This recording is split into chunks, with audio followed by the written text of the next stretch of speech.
Hey y'all, welcome to Big Boy Basics episode 16. I guess we'll do a 1-6. Today we're going over ab exercises. Take 2 because I forgot to press record audio on my computer. So here we go again. So disclaimer, just general recommendations as usual. There are many different ab exercises, but we're going to train our abs like every other body part, which means simple progressive overload schemes, unlike what you see on YouTube with 30-minute ab workouts. That's not what we're doing. So, lazy ab anatomy. You have the transverse abdominis, which is the deepest part of your abs, and then the internal obliques sit on top of that. So these are 2 layers, but you don't really see them. What we see is the rectus abdominis, which is the 6-pack, maybe an 8-pack if you're a genetic freak, and then you have the external obliques as well. These are the ones we care about. So what do these parts of the abs do? We have the rectus abdominis, which helps with lumbar flexion, which means crunching. Any crunching movement is going to use your rectus abdominis, the 6-pack. And then the external obliques help with spinal rotation, which means a twisting motion. So twisting and crunching are the main functions of the abs and how we're going to develop them. They stabilize the body a lot, but these are the movement patterns we're going to focus on to develop them. So what are the exercises that are actually going to grow your abs? A crunch? Who would have thought? Now, you can progressive overload a basic crunch for a long time, just using weights and dumbbells, holding on to them. You don't have to do 100 reps. Just train it like any other muscle. The standard crunch is still a great exercise in my book, but there are many variations that make it easier to progressive overload on this.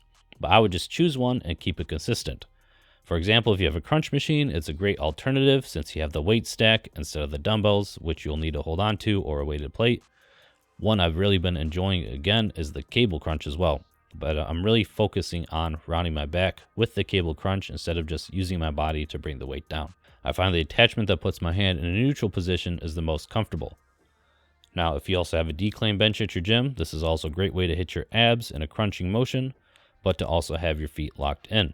Now we have our crunch moving from top to bottom. Now we need a bottom up crunch. So this includes a leg raise.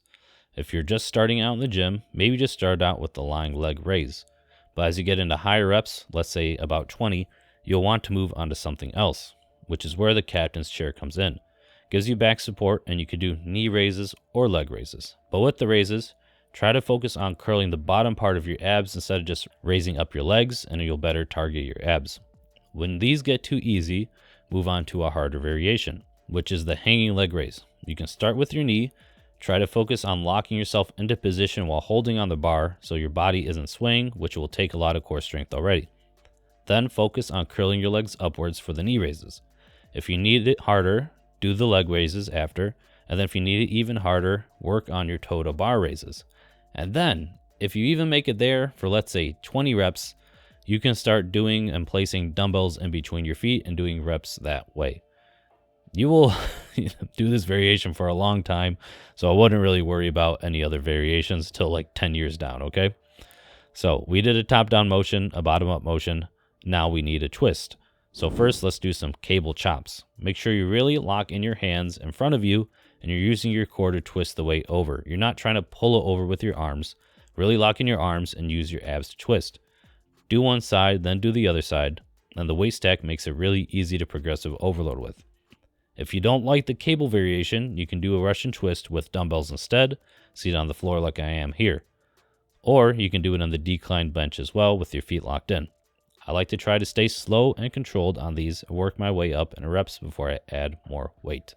So that's it, guys. That's really almost all the ab exercises you are going to need for a great 6-pack. So focus on your crunch, pick one variation, 3 sets a week, and then a leg raise, 3 sets a week again. Pick which one you are comfortable doing. You can use that progression as I outlined in the video if you want. And then work on a twist motion 3 sets a week as well. Do the cable chops, do a Russian twist. Or if you know another exercise you can easily progressive overload on for your obliques, do that too. So in my program, why no planks? Honestly, in my opinion, you do enough stabilizing with your heavy compounds, your squats, your deadlifts, your barbell. I think it's just kind of redundant at that point. But if you want, feel free to include them at the end of your workout sessions if that's something you enjoy training. I don't think it'll really hurt anything. And as mentioned earlier, do not train abs like a chump. They're any other muscle. You don't need 100 crunches. You don't need a 30-minute ab workout. You don't even need a 20-minute ab workout. That's really just a cardio session focused on your abs, okay? Progressive overload your abs using normal rep schemes outlined earlier in the series. Now, to see your abs, you're going to have to slim down at some point. Without a low enough body fat percentage, you won't see your abs. Your diet is the most important thing if you want them to show, okay? So right now, I'm about 17, let's say 18% body fat on my bare mode, cub mode physique, right? But my abs are still peeking through because I have trained them over time, so they're a little bit bigger, so they can peak out at higher body fat percentages. You guys might be a similar body fat percentage to me, but you might not have abs because they're not as developed. So just keep that in mind. So as you train more time, your abs can peak out higher body fat percentages. But also just keep in mind what a realistic six-pack looks like. Most of you guys aren't going to look like some crazy influencers online because those are just pictures. That's not how they walk around every day without some extra supplements, okay? So most of us are not going to be shredded all year. You're going to have to diet down super low, then you're going to feel like crap, okay? So it's really not worth it.